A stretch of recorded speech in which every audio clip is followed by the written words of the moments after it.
Bueno, pues hoy voy a hablar de la basura espacial y me han chivado que ayer os dijeron que había un pequeño problemilla y hoy vais a cambiar un poco de idea con pequeño. Y entonces voy a comenzar primero con introduciéndoos unos números, que sepáis qué es la basura espacial, a qué llamamos basura espacial, tamaños, órdenes de magnitud de lo que estamos manejando. Luego entraré en detalle en lo que es el programa SSA que se está haciendo en la Agencia Espacial Europea. Deciros que en otros países, pues en Estados Unidos tienen su propio programa SSA, en China, en Rusia, o sea, es algo que en Australia están empezando muy fuerte y están invirtiendo muchísimo dinero. Este programa lo que quiere es básicamente catalogar cualquier fuente de peligro que nos pueda amenazar la Tierra. Entonces hemos identificado 3 fuentes. Una es el Sol, con sus tormentas solares, pues nos puede provocar muchos problemas y eso se hace en el Space Weather. No lo he querido traducir porque weather, como tiempo, y digo el tiempo espacial, el espacio del tiempo, entonces he preferido mantener algunas cosas en inglés y lo siento por eso, pero bueno. La otra sería pues asteroides y cometas, meteoros que te pueden caer, eso se hace en Near Earth Objects. Y lo siguiente sería en lo que yo estoy más involucrada, que por eso he puesto un punto luego aparte en actividades de NSST, que es Space Surveillance and Tracking. Es decir, todos aquellos objetos que ha hecho el hombre, satélites que están por ahí, pues catalogar, ya entraré en más detalle después. Y luego, pues un último punto de posibles soluciones para el futuro. Esta es una imagen artística que me gusta mucho porque resume estos 3 segmentos que os he dicho, en el que pues por aquí tenemos pues cómo interacciona el Sol con nuestro campo magnético en forma de auroras boreales, que esto sería estudiado con el Space Weather Segment. Esto sería pues asteroides, cometas que pueden impactar en la Tierra, como ya sabemos. Sería estudiado por el NEO. Luego pues la basura espacial, diferente que puede afectarte pues a la ISS, incluso si van cayendo ya más adentro de la atmósfera y no se llegan a desintegrar, pues te puede afectar también a aviones. Y cómo tendríamos que tener una infraestructura en tierra para poder ver esos... la otra, perdona, pues los de Granada y Valencia os habéis perdido el ratoncito, pero bueno, perdón. Y luego todos los sensores que necesitas en tierra para poder ver y predecir qué está pasando. Pues un telescopio, no es el mejor sitio para poner un telescopio al lado de una ciudad, pero bueno, la imagen es artística y les dejamos. Aquí sería un radar, otro telescopio de tracking, etc. Este es un vídeo que os empieza a hacer un poco idea de lo que nos estamos encontrando. Obviamente en nuestra escala, el espacio es muy grande y parece que ahí no estamos viendo nada, ¿no? Que tenemos mucho y no veríamos nada, y no es así. Aquí podemos identificar, bueno, estos son el número de objetos de mayor de 1 metro. Veis que hay una órbita, que a esta la llamamos órbita baja, que está muy saturada, muy congestionada. En esta órbita suelen estar pues, satélites meteorológicos, satélites de ciencia, militares. Luego tenemos la otra órbita así muy característica, objetos ya de 10 centímetros, empezamos a estar un poco peor. Aquí están localizados todos los satélites de comunicaciones. Tienen una posición, están a 36.000 kilómetros, con lo cual se hacen una fase con la rotación de la Tierra y siempre están mirando al mismo punto en la Tierra. Y luego órbitas intermedias con ciertas inclinaciones por ejemplo, los rusos tienen que tener una cierta inclinación para poder dar cobertura a su región, que es muy ancha en longitud, etcétera. Y claro, estos son no solamente satélites, aquí ya estamos contabilizando, y aquí ya más de 1 centímetro, empezamos a tener órdenes de magnitud, se me ha ido olvidando decir los números, de más de 10 centímetros estamos en torno a los 20.000 satélites activos y basura. Para en torno a 1 centímetro aumentamos un orden de magnitud y estamos del orden ya a 600.000. Y ahora veréis el siguiente, que es 1 milímetro, y ahí estamos en el orden de 2 millones. Y uno puede pensar hasta qué punto una cosita de 1 milímetro te puede afectar. Pues como bien ha dicho Pedro antes, te puede dar pequeños impactitos en un panel solar de un satélite, te lo va degradando, etcétera. Y aquí ya es la de los 2 millones. Entonces, empezamos a estar ya bastante congestionados y claro, lo que no nos estamos dando cuenta es que los de 10 centímetros sí vamos a ser capaces, un metro sí vamos a ser capaces de verlo con telescopios desde tierra y radares. Pero esto es imposible. Entonces, digamos que tenemos muchísima cantidad de pequeños objetos que todavía no hemos sido capaces ni de detectarlos por primera vez, ni saber dónde están, ni por dónde están andando. Con lo cual, en las estimaciones de posibles estudios de colisiones, etcétera, pues cuesta. O sea, no estamos teniendo todo en cuenta. Entonces, ¿qué es la basura espacial? Pues se refiere a eso, a todos los objetos que ha hecho el ser humano, que puede ser el propio satélite o fragmentos y derivados de fragmentos que están en órbita terrestre o en fase de reentrada en la atmósfera y que no están activos. En las imágenes que habéis visto, ahí estaba mezclado, o sea, estaban satélites operativos con basura espacial. Este es un ejemplo de basura que vas generando cuando haces un lanzamiento. En un lanzamiento pues va a haber trozos del cohete que se van a ir desprendiendo a medida que va subiendo y lo vas lanzando. Pues más o menos cada lanzamiento genera así fragmentos grandes del orden a 4 o 5 que ya los vas catalogando.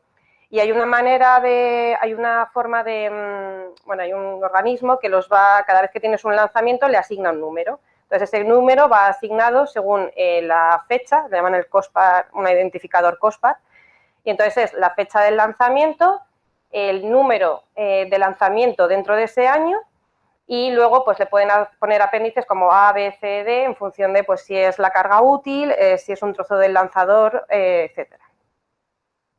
Entonces, los lanzamientos. El primero, de hecho acabamos de celebrar recientemente el aniversario, fue el Sputnik en el 1957 y desde entonces hemos sido capaces ya de más de 5.000 lanzamientos con éxito, de los cuales os he estado diciendo ya 20.000, 30.000, 2 millones, es decir, ha pasado algo con todos los satélites que hemos mandado, que se han ido generando pues, más basuras. Y todo esto está catalogado pues, gracias a segmentos de vigilancia, de los que hablaré después.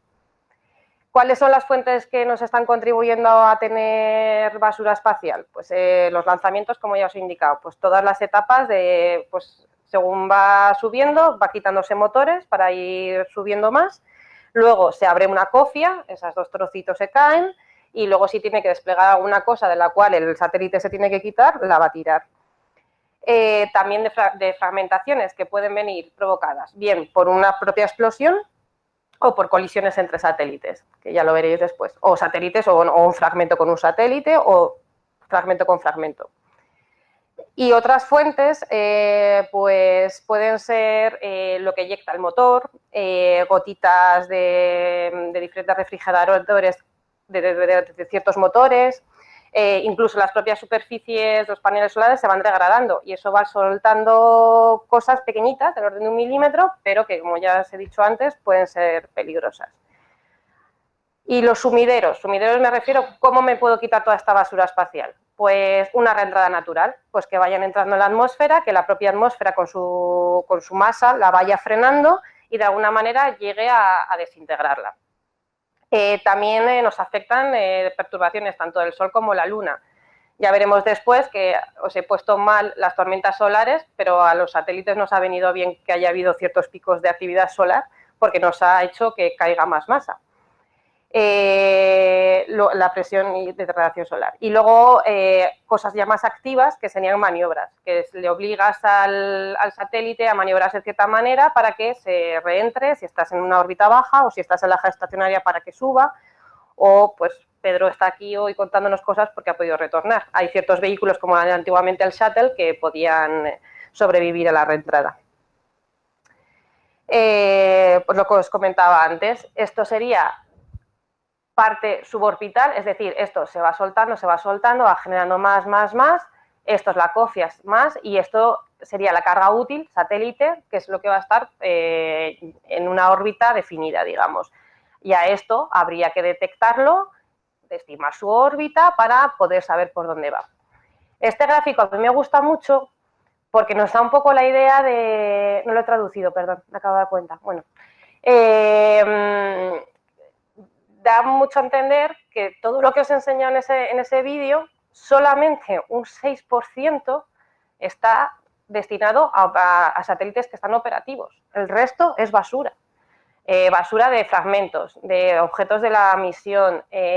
Rocket bodies se refieren pues, a estas cositas, a los motores que vas desenganchando. Y luego a satélites no operacionales, que representan el 17%. Es decir, se quedan ahí y a ver cómo lo quitas, dependiendo en qué, eso hablaré después, dependiendo en dónde estés, pues tendrás que hacer unas cosas u otras. Las otras fuentes que os hablaba, pues los eventos de reactores, el refrigerador de sodio-potasio eyecta ciertas partículas y esas partículas se quedan ahí suspendidas. Cuando tienes un motor de combustible sólido también va soltando polvo, humo, etcétera. Y luego eventos de fragmentación, que como os he dicho puede ser porque el propio satélite explote por algún problema que tenga en alguna componente, por propias colisiones o incluso por test. De alguna manera queremos predecir, os hablaré de eso después, un software que hemos desarrollado que predice cómo va a evolucionar una nube de basura espacial cuando tienes una fragmentación. Entonces, la mejor manera es tener datos reales. Entonces, para tener los datos reales, pues provocas explosiones, con lo cual empeoras todavía más el problema. Algunos números. He querido poner la pelota de tenis, una aceituna y un granito de arroz para que os deis cuenta un poco los órdenes de magnitud de lo que estamos hablando, cuánto tenemos, cuánto representa en masa, y ahora os hago la pregunta. ¿Vosotros pensáis que un grano de arroz de menos de 1 centímetro, que son muchísimos, o sea, tenemos muchos granos de arroz por ahí, que representan muy poquito, nada, un 3% de la masa de lo que está por ahí arriba, ¿creéis que puede crear algún tipo de riesgo? Si vemos a qué velocidad me va a impactar, pues imaginaos la energía que se libera. O sea, si nos comparamos con el AVE que va a 320 kilómetros por hora, un granito de arroz a 55.000, pues es que te puede hacer un agujero en un panel solar. Bueno, ahora os iré pasando esto. Esto lo siento por los de Valencia y Granada, os lo intentaré enseñar así con la cámara, pero bueno, lo perdéis. Os puede generar problemas. Entonces, esta foto, de hecho, la primera imagen a la izquierda es un agujero en un panel solar del Hubble. El Hubble es un satélite que se envió para ir pasándolo. Esto se bajó cuando tuvieron que ir a reparar el espejo, aprovecharon y cambiaron ciertas partes del panel solar y se puede ver, este es muy chiquitito, pero hay otros cachos del panel solar que se ven verdaderos agujeros. Esto te baja muchísimo la eficiencia energética del panel solar. El de abajo también corresponde a otro satélite, no recuerdo el nombre, y los otros dos son test que se han hecho en tierra para ver qué daño te puede llegar a hacer si eyectas una partícula de aluminio de un cierto tamaño contra diferentes tipos de materiales. Entonces, siguiendo con el riesgo para las misiones, el ejemplo del Hubble, pues lo que están rotando para los de Granada y Valencia, lo que están pasando es el trocito ese de panel solar. Aquí se ve mejor, o sea, aquí todos estos pequeños flechitas con numeritos, se me acopla, con numeritos y demás, están indicando pequeños agujeritos e impactos. En este yo creo que no se ve uno grande, igual mira, en este se ve más grande. Luego, esta misión, por ejemplo, es una misión francesa y tenía un mástil y el cual fue reventado por un trozo de basura espacial y se perdió completamente la misión. Y de hecho este es el único caso de satélite perdido de esta manera. O sea, que realmente un trocito, un fragmento haya impactado en un satélite. Con lo cual los riesgos todavía estamos en momento de poder mitigar bastante el problema. Este es uno muy reciente, es el Sentinel-1A de la agencia, es un satélite de observación de la Tierra y la primera imagen a la izquierda es el Sentinel sacándose un selfie diciendo que me he desplegado bien el panel solar. Y al cabo de los días, de repente por los ingenieros de vuelo y demás, empezaron a ver que había una degradación muy fuerte en la potencia. Entonces se comandaron y pues sácate otra foto. Y de repente se ve, pues donde veis la flecha roja, un pedazo boquete. No lo ha llegado a atravesar, pero ya ha hecho que toda esa hilera se pierda. Con lo cual la energía que consigue de este panel solar, pues con respecto al simétrico que tiene en el otro lado, pues ha disminuido mucho. Luego esto es un poco por lo que preguntaba a Pedro, oye, ¿se os escapan cosas? Pues hay un astronauta que se le escapó una llave inglesa, a otro se le ha podido escapar el guante, incluso se ha podido degradar un poquito y la tirita de Kevlar de la que hablaba se suelta y esa tirita de Kevlar por ahí va y puede llegar a dañar, no es algo baladí. Por ejemplo, estos son test que se hacen en tierra para ver qué es lo que pasa, se le llama impacto de hipervelocidad. Entonces, se suelen eyectar del orden son pues, bolitas de aluminio de 1 centímetro, incluso medio centímetro, a velocidades muy altas, que es a la que, en teoría, va a estar el trocito por ahí viajando. Y entonces, siendo aluminio, fijaos cuánto penetra, o sea, no es algo, si es algo más finito, pues lo puedes perforar. Entonces lo que se está haciendo es poner protectores o dobles protectores. Normalmente tienen una capa externa que le llaman multicapa, que te permite evitar pues, radiaciones solares, te permite evitar pues, los pequeños microimpactos de polvo, etcétera. Luego tienes una intermedia que te protege aún más y luego ya tendrías la capa de aluminio, de la cual al otro lado tienes ya la parte donde tienes tus cosas del satélite o de la estación espacial o demás. Y ahí es una pena que no lo haya podido traer porque se lo han llevado a Bilbao. Teníamos aquí un modelo en el que teníamos desplegado teníamos desplegado las 3 capitas de las que os he mencionado y se ve como la primera la atraviesa sin ningún tipo de problema, la segunda la atraviesa y la tercera está a punto de atravesarla. Y ese, por ejemplo, era un cachito de ATV, que es un satélite cargo que es automático, no llevaba tripulación, que iba a la estación espacial, se engancha, le pega siempre, porque bueno, la estación espacial tiene su resistencia y demás, entonces esto le permite subirle un poquito a la órbita que tiene que estar y luego coge todos los desechos y se lo bajan para tierra. Y entonces se hizo esa prueba, entonces imaginaros lo que podría, si eso en vez de en tierra pasa de verdad ahí y la bolita consigue atravesar a la parte presurizada, lo que le puede ocurrir a la ISS puede ser algo catastrófico. Es algo para realmente... Our activities in space have left traces behind. To date, there have been some 5,000 successful satellite launches, and certain orbits are at risk of becoming congested. About 17,000 man-made objects are currently being regularly monitored from the ground. Eso es lo que os decía, que ahora mismo están diciendo del orden de 17.000, 20.000 objetos que están siendo continuamente monitorizados desde tierra. No está a escala, o sea, no os asustéis. Pero claro, todo lo que hay alrededor, que todavía no los podemos ni monitorizar ni catalogar, es lo que nos está creando un poco de que tenemos que investigar más y mejorar la situación. Esto es un gráfico que a mí me gusta mucho porque te muestra que, pues eso, en la época de la Guerra Fría, pues tenemos que tanto Estados Unidos como Rusia lanzaron satélites en el año justo después del Sputnik hasta 120 lanzamientos en un año, eso es una barbaridad. Y como luego el resto de sectores, tanto China, India, Arianespace se refiere a la agencia y otras agencias, pues han ido incrementando, pero en los últimos años. Entonces, hasta hacer un total de los 5.000 lanzamientos. Aquí está dividido por hacia dónde estamos lanzando. Entonces, aquí se ve dónde está congestionado, que sería la órbita baja, alrededor de la Tierra, todos los satélites pues, militares de observación de tierra, meteorológicos, a 35.000 los geoestacionarios, que también está completamente congestionado porque debido a que ahora cada vez consumimos más y más internet y más televisión, pues necesitamos en todos los puntitos del anillo geoestacionario tener un satélite o varios. Y luego pues hay varios intermedios, pero aquí ya es menos el tráfico.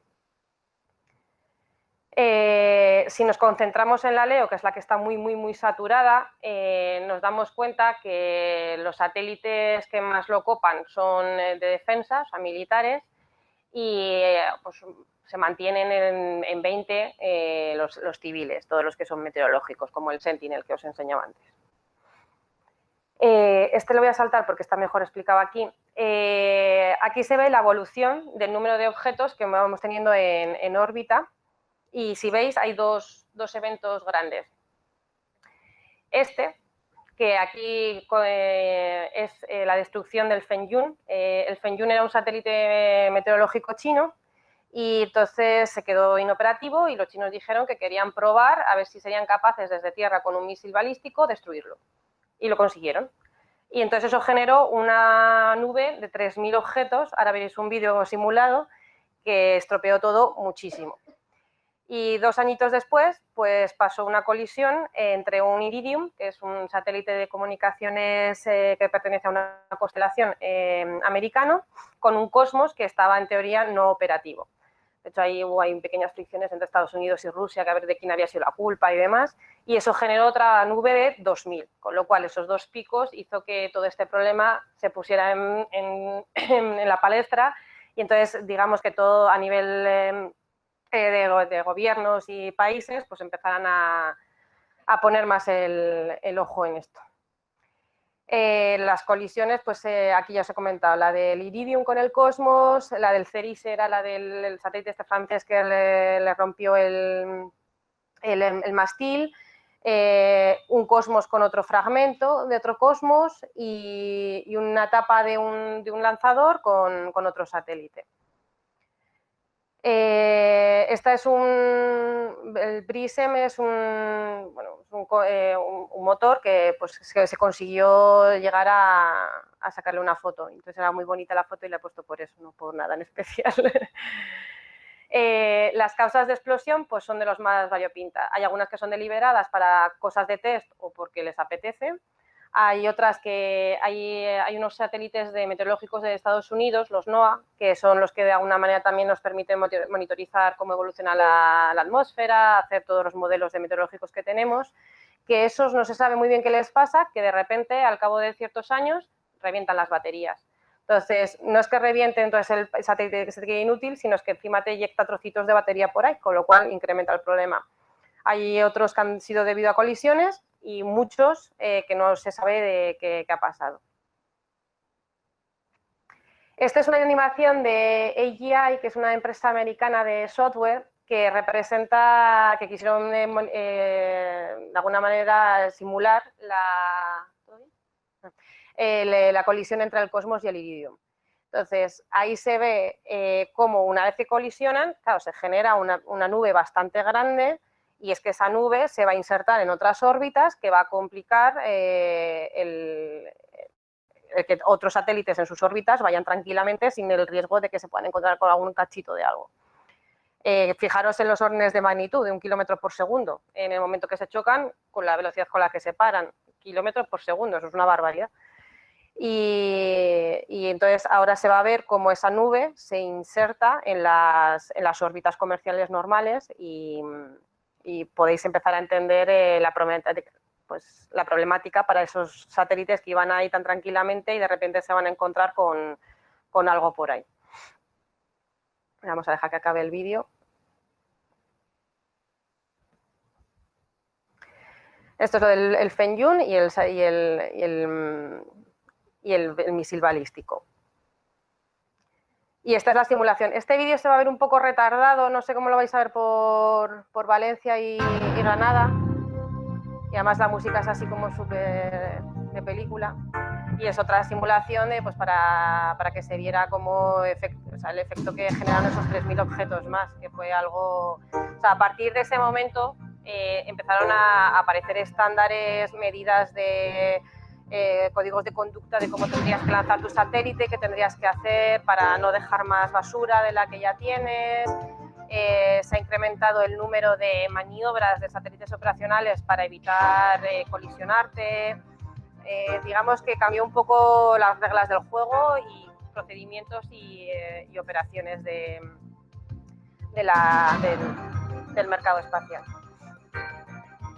Aquí es la ISS, que esta es la estación internacional, y cómo de alguna manera la ISS cada cierto tiempo, lo habréis visto en la prensa y demás, tiene que hacer maniobra de evasión de basura espacial. Entonces a los astronautas se les lleva a un módulo como seguro y entonces se le hace la maniobra correspondiente que hayan calculado los ingenieros de vuelo para evitar el trocito de basura.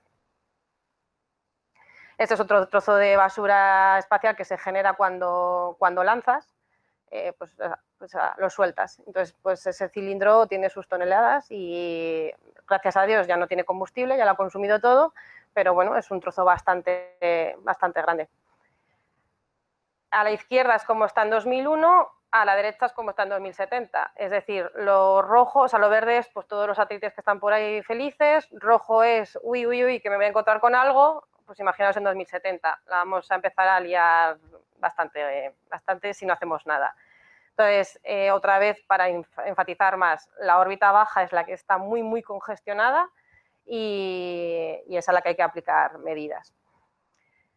Este gráfico es bastante completo y está simulado por Master, es una herramienta que se ha desarrollado en la agencia por la Space Debris Office, que colaboramos muy estrechamente en el programa que yo trabajo con la Space Debris Office. Ellos se encargan más de dar soporte a operaciones de satélites europeos. Por ejemplo, hace poco se lanzó el Sentinel-5P, pues con ellos, con el equipo de vuelo y demás, siempre está el de la Space Debris Office calculando si puede haber algún problema en el momento que el satélite va siendo lanzado, o sea, va pasando hasta insertarse en su órbita. Y luego también colaboran en haciéndonos los modelos. Nosotros nos dedicamos más a la parte de arquitectura, más a la parte de sistemas, qué es lo que necesitamos para poder hacer un catálogo y para poder observarlo. Entonces, aquí estamos viendo, está en escala logarítmica para que, puedas ver mejor el impacto que tiene según en diámetro frente al número de objetos. Entonces, si tienes un diámetro muy pequeñito que va a venir pues, de una degradación de una superficie o de varios ejemplos que os he puesto antes, el diámetro va decreciendo de esta manera.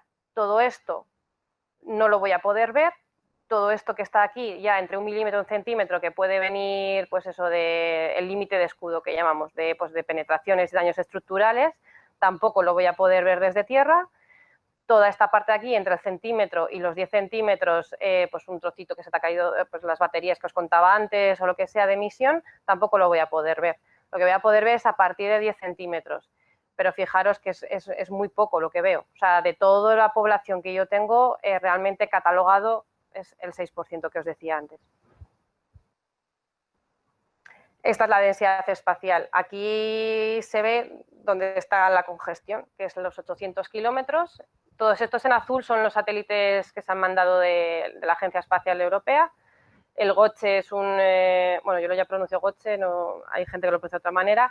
Era un satélite que volaba muy bajito porque precisamente lo que quería era mapear el campo gravitatorio terrestre, tiene una forma muy aerodinámica, iba siempre completamente con motores iónicos, con lo cual iba todo el rato motorizado para evitar el rozamiento de la Tierra.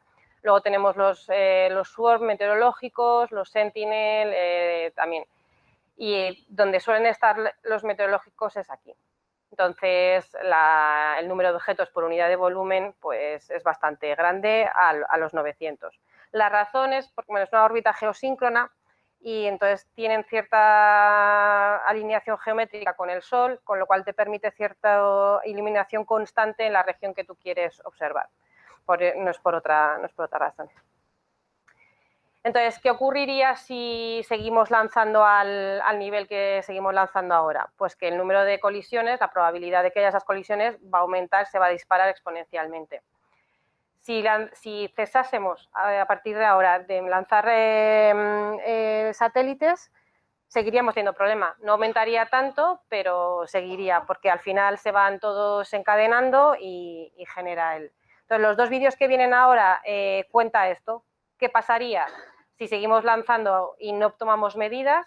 ¿Y qué pasaría si no lanzásemos? The more objects accumulate in orbit due to spaceflight activities, the more frequently such collisions are going to occur. In future, more and more collisions with fragments from earlier incidents are going to occur. This collisional cascading effect was already predicted some 40 years ago. The exponential increase in the number of objects is extremely difficult to slow down. If the current number of launches continues and no countermeasures are taken, the collision rate will eventually be 25 times what it is at present. This would make spaceflight in the important low Earth orbits almost impossible. Even if no more launches took place and the space debris situation was left to its own devices, simulations have shown that the number of objects will not decrease but increase.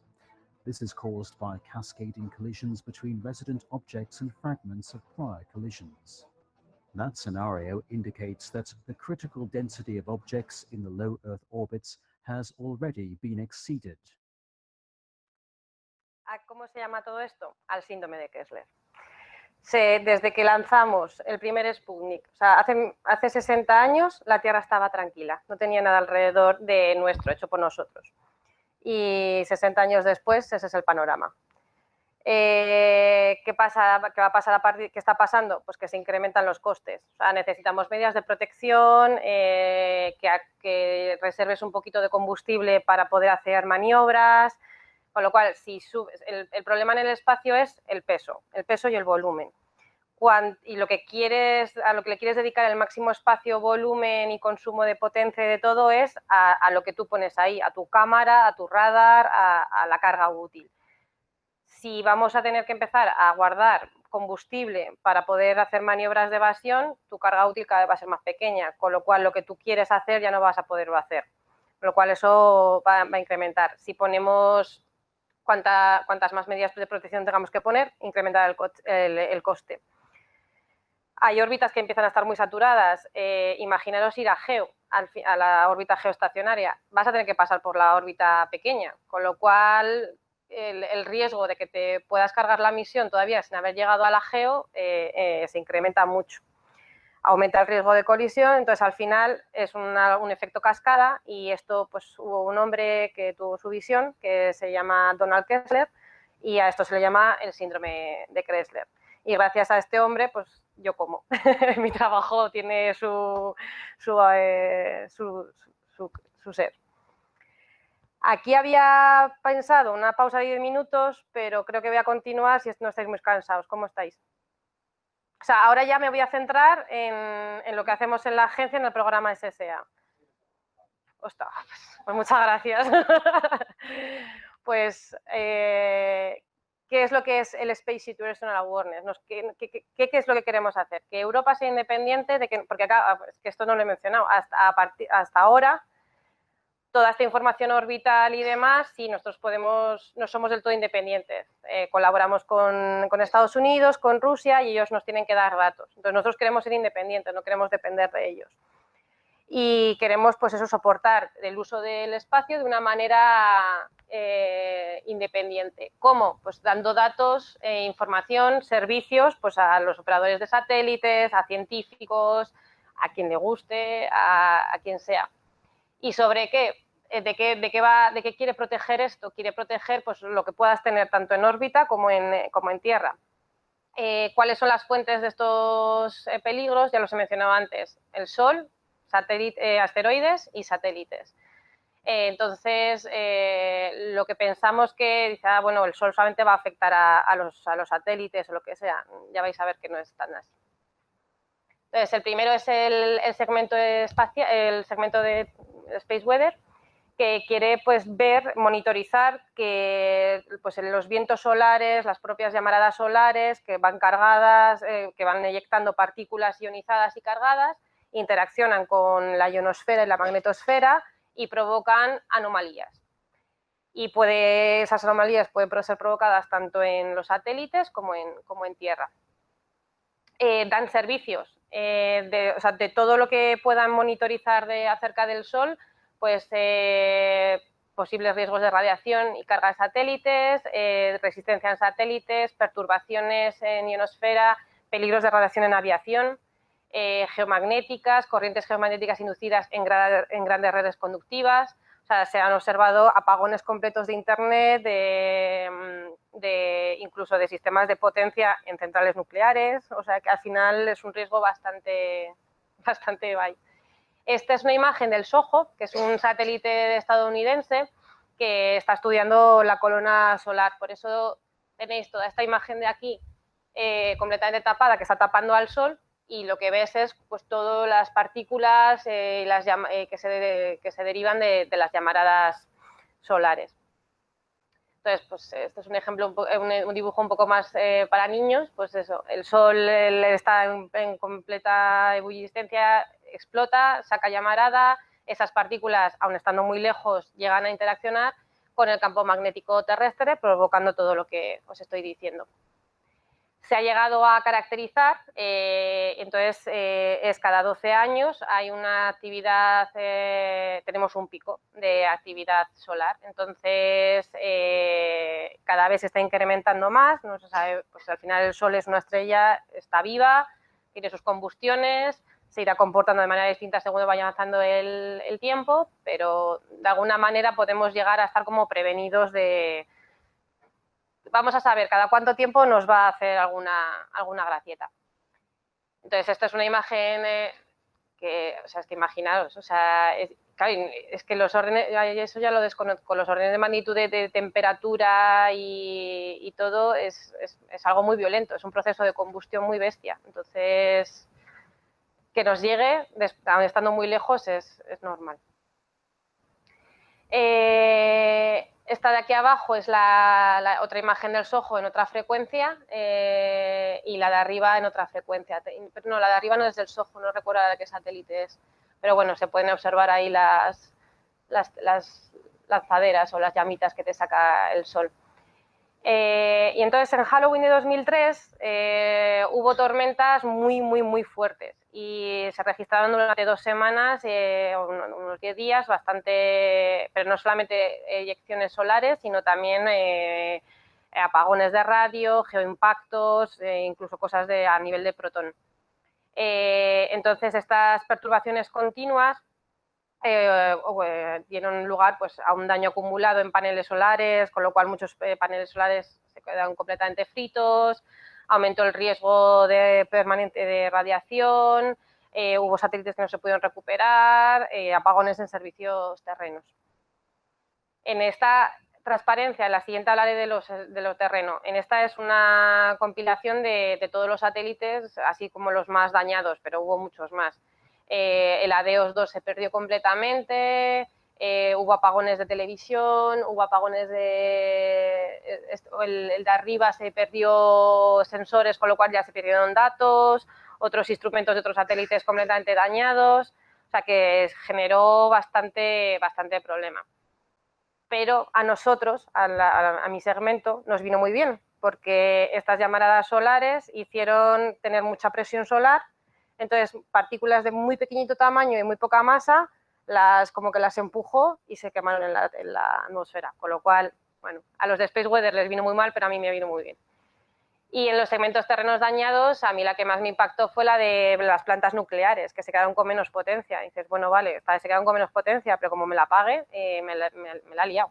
Hubo fallos de GPS, hubo fallos de restricciones en rutas de aviación, o sea, que es algo bastante que parece un poco de cuento, pero nos hace daño.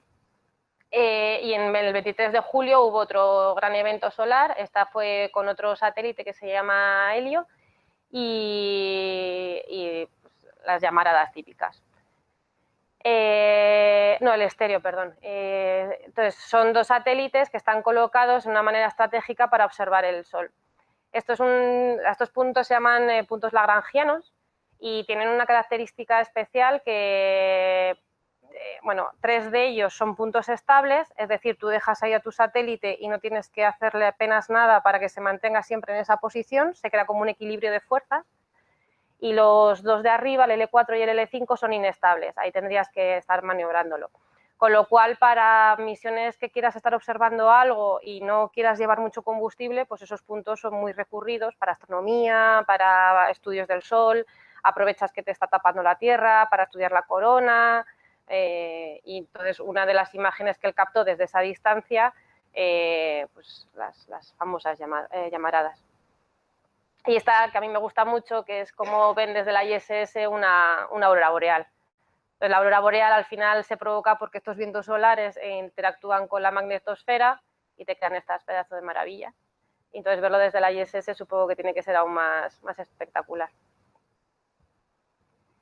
El siguiente segmento del que quiero hablar, del que monitoriza, cataloga e intenta dar avisos si estamos teniendo algún problema de meteoritos, cometas que se nos acerquen y demás. Lo habréis oído en prensa muchas veces en plan, uy, no sé qué cometa va a pasar muy cerquita de la Tierra y demás.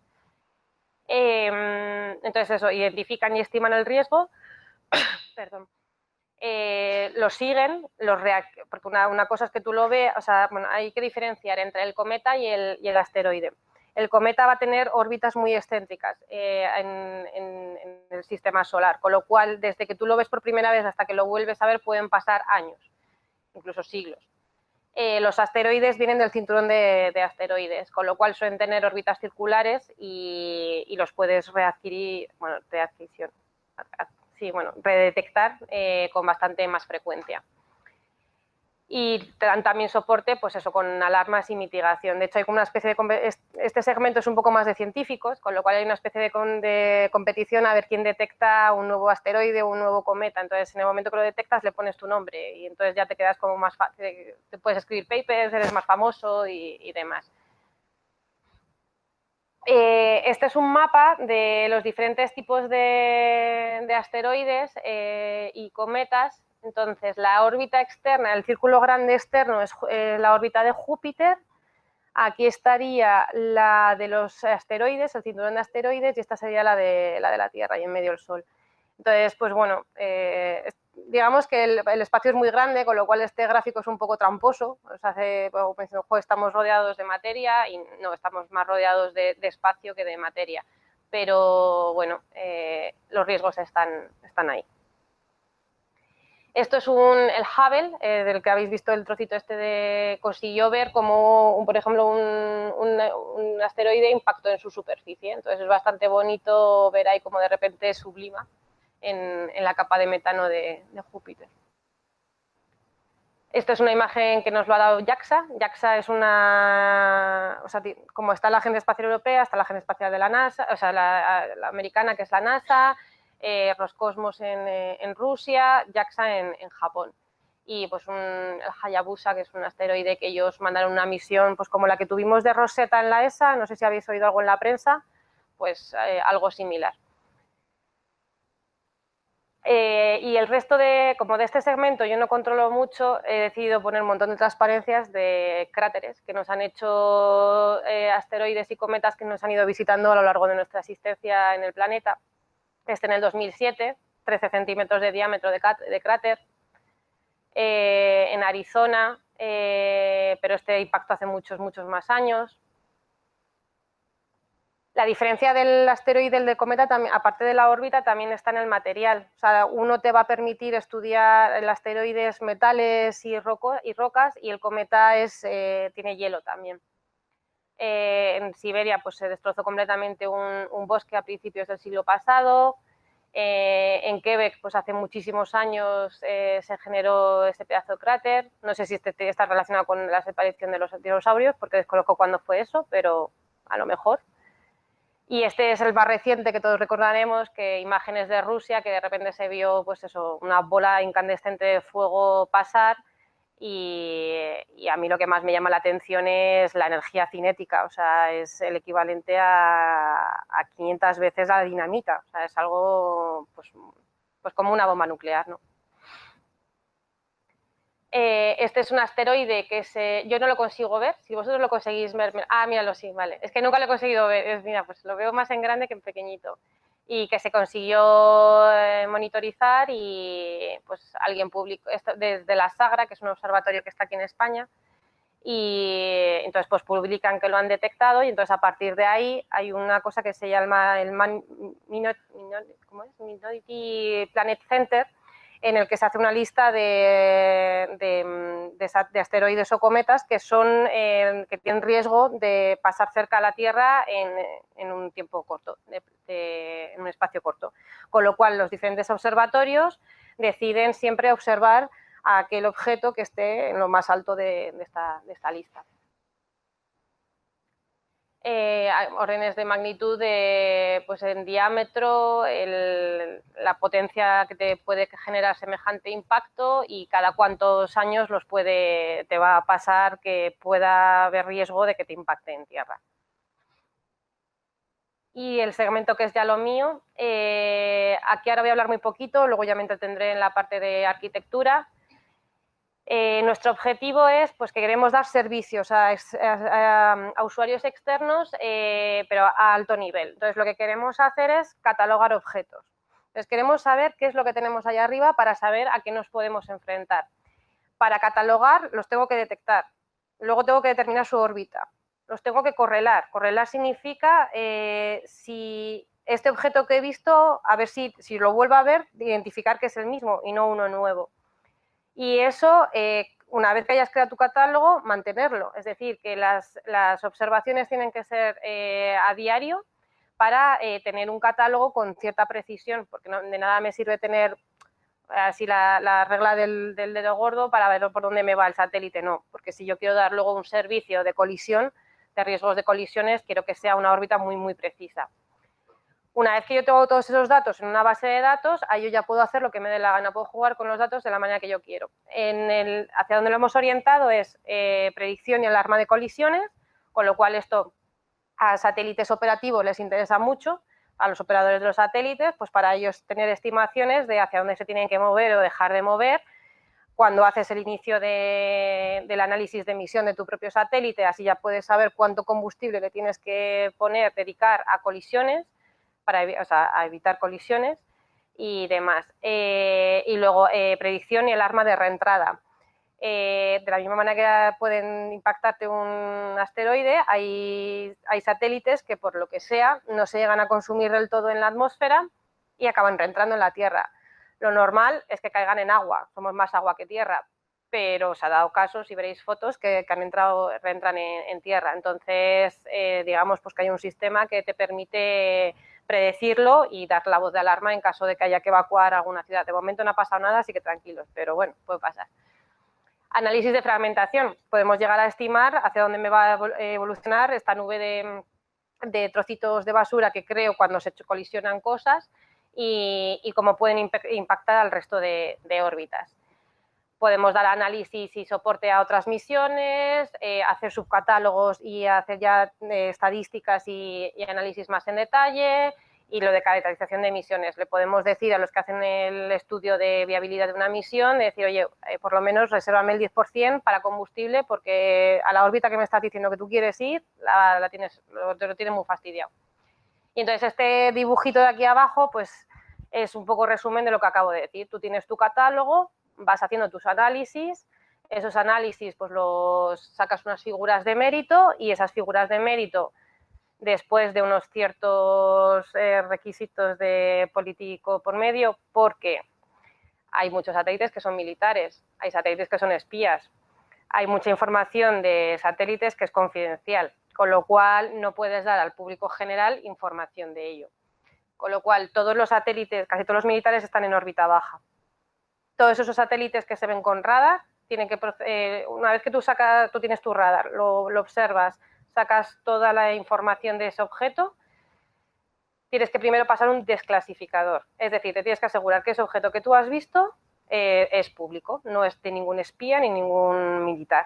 Y ya una vez que pasas el filtro, que eso lidiar con los militares pues siempre es complicado, ya lo puedes dar al público general y que la gente haga lo que quiera hacer con esos datos.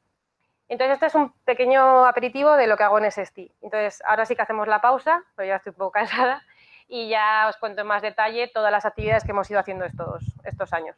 Entonces, si quieres hacemos una ronda rápida de preguntas para esta primera parte. Sí, eso es. Entonces, si tenéis preguntas para esta primera parte, sí, mira, aquí. Sí, hola, buenas.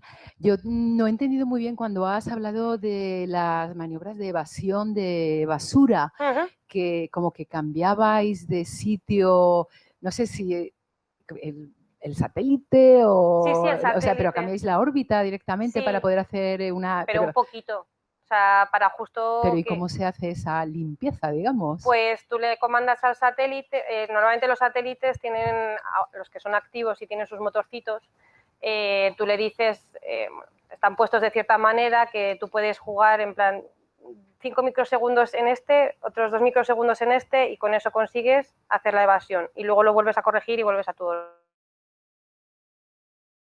satélite que va así, bueno, vamos a hacerlo así al revés. Es tu satélite y tienes uno que te viene de frente. Desde tierra se le va a decir, haz una pequeña maniobra, otra pequeña maniobra, haces que se vaya. Vale, simplemente es un cambio de trayectoria, pero la basura sigue estando ahí. Es que decir evasión de basura he pensado que ya no es... No, es evasión, nada claro. Es que te lo esto. Y lo normal es que no te lo vuelvas a encontrar en la siguiente órbita, pero si te la tienes que encontrar, pues entonces habrá que pensar en reajustarle un poquito y subirle con respecto a la prevista. Pero claro, eso también puede afectar a lo que tú estabas planeado para hacer. Entonces se les está diciendo, esto ya lo hablaré después, hay un código de conducta que se tienen que reservar un 5%, o sea, de lo que ellos estimen que tiene que llevar de combustible su satélite, pues un 5% más para este tipo de maniobras. De acuerdo, muchas gracias. Además, ayer Jorge Fausto se ha explicado la misión SMOS y ya tenían que cambiar la órbita varias veces a causa de problemas con basura espacial. Y la ISS lo hace bastante más frecuente de lo que sale en la prensa, o sea, se le tiene que poner, como normalmente siempre hay un lanzador, digamos, pegado a la ISS que le va dando potencia, pues en el momento en que se dice, oye, que va a haber algo, le da un petardazo, la sube y ya la vuelve a bajar. Una pregunta más aquí, ¿sí? ¿No hay ninguna posibilidad de recoger la basura con imanes, con robots? Esto es la última parte. Después. Sí. Vale. Y luego, la basura que entra en la atmósfera y se desintegra, ¿no provoca contaminación atmosférica de ningún tipo? O sea, ¿no quedan todos esos...? Porque ¿qué se desintegra? ¿A nivel molecular? Se quema. Se quema completamente y no se ha estudiado que provoque ningún tipo de contaminación. Que yo sepa, ¿no? Vale. ¿Alguna pregunta más aquí? A nivel internacional, por parte de los estados o de entidades supranacionales como la Unión Europea o de organismos internacionales como la ONU, ¿no se han planteado empezar a hablar y establecer algún tipo de convenio? Hablaré luego de estandarizaciones y sí, o sea, aquí cada uno... Me parece que hay una preocupación excesiva aquí en la Tierra por aquello de ve el domingo y vuelve con tu lata de sardinas, no la aquí dejes también en el campo, y sin embargo aquí me parece que veo como cierto relax por parte de los organismos y de los estados, ¿no? No, se les obliga. Ahora, digamos que empezó como una recomendación y ahora se les obliga. Entonces, digamos que... Pero no hay nadie obligado a traerse su basura. Realmente. No, de momento no, porque, bueno, ya contaré luego las problemáticas de traer su basura. O sea, no es tan sencillo... Eso nunca se pensó en el inicio, pues como cuando empezaron el petróleo, que no se pensó... La situación tal y como nos lo has planteado, en 60 el Armagedón. En 60 años hemos visto que, bueno, en otros 200 no nos da el sol ya, creo, ¿no? No esta escala, No, ya sé que estoy exagerando, pero me parece que no se corresponde la preocupación que tenemos por el mantenimiento del ecosistema aquí. Y perder de vista que el ecosistema está también inserto en ese espacio que estamos saturando de... Se están tomando, o sea, por ejemplo, ya no se pueden lanzar cargas nucleares. Bueno, antes había satélites que cuando vas fuera de la Tierra y lejos del Sol, no puedes ir ya con paneles solares, porque ya, digamos, no te da todo lo que tú quieres de potencia y entonces antes iban con cargas nucleares. Tú imagínate que lanzas el satélite, eso se revienta por lo que sea, porque hay algún problema, pues ya no se puede. O sea, hay ciertas restricciones que empezamos a ser un poco más verdes y hay una tendencia a ello. A todos los satélites, esto hablaré ya luego en más detalle, pero a todos los satélites que lanzas en órbitas bajas, en el momento en que tú acabas tu misión, tienes que hacer la pasivación, que se llama. Primero le das la última maniobra para insertarlo en una órbita que te asegure que en 25 años él solito va a reentrar y se va a quemar en la atmósfera, con lo cual ya te quitas el problema. Y antes de hacer eso, sueltas el combustible. Eso ya es obligatorio en la órbita baja. Los geoestacionarios, el problema, esta es un poco distinta, lo que se está haciendo es mandarlos a la órbita cementerio, van a una órbita un poco más arriba. Y es una órbita que en teoría ya no está tan atraída con el campo gravitatorio terrestre y entonces el satélite se queda por ahí. Habrá que hacer algo con ello en un futuro, pero bueno, ha habido misiones, ya contaré un poquito más en detalle. Y luego hay ciertos códigos de conducta de, por favor, o sea, intentad que sean, pues eso, cargas útiles ecológicas, que no me pongan todo peor. Entonces, cada vez hay más preocupación y para tener medidas de quitarte toda esta basura espacial necesitas saber qué tienes. Si no sabes qué tienes, yo no, pues sí, se me pueden ocurrir millones de maneras de recoger una basura, pero ¿a dónde voy? ¿A qué punto? Entonces, de todo eso hablaré después, pero sí que hay o sea, vais a ver la evolución de un código de conducta a finales de los 90 y ya a finales del 2000, no, es que lo hago obligatorio. O sea, es decir, que en 5 o 10 años esto... O sea, desde que Donald Kessler empezó a dar la voz de alarma hasta que se le hizo... Él ya lo dio como en los 80. Hasta que se le hizo caso, pues pasó un tiempo. Pero bueno, estábamos en un periodo de Guerra Fría, expansión brutal económica a nivel mundial, con lo cual tampoco nadie hizo mucho caso. Y cuando ya empezaron a ver las primeras colisiones gordas, como la del Chino o el Iridium y el Cosmos, ahí es cuando dijo, ¿aquí qué pasa? Los americanos, desde los inicios, llevan haciendo la monitorización y el catálogo. O sea, ellos tienen mucha más información de la que comparten. Los rusos igual. El resto son los que estamos un poco todavía en desfase. Pero las medidas de, por favor, no ensuciéis más de lo estrictamente necesario, están para todos. Que se cumplan o no, ya no sé si hay un inspector que va ahí... ¿Hay un convenio internacional en el respecto? Hay normativas internacionales, o sea, sí hay... ¿De la ONU? De COPUOS. ¿De quién? COPUOS. Es como una organización de Naciones Unidas, que en teoría es todo... Sí. Nada. Muy bien, pues entonces vamos a Valencia para preguntas. Valencia. Sí, yo quisiera hacer una pregunta, si me permitís. ¿Qué distancia consideráis que es una distancia segura? ¿A partir de qué distancia se recomienda hacer una maniobra de evasión? Cuando pasa por debajo de unos 100 metros. Si está por debajo de 100 metros, das la voz de alarma. Entre 100 metros, 500 metros, esto para la órbita baja. Para la órbita geoestacionaria es un poco distinto porque normalmente se mueven como en cajitas, o sea, no se salen de una caja de 3 kilómetros, pero, bueno, de un cubo. Pero en la baja es 100 metros. Por debajo de 100 metros, incluso a los 100, ya das, a los 200 ya les das como diciendo, bueno, voy a monitorizarlo más asiduamente para decirte si en el siguiente pase tienes que hacer algo. O sea, 100 metros.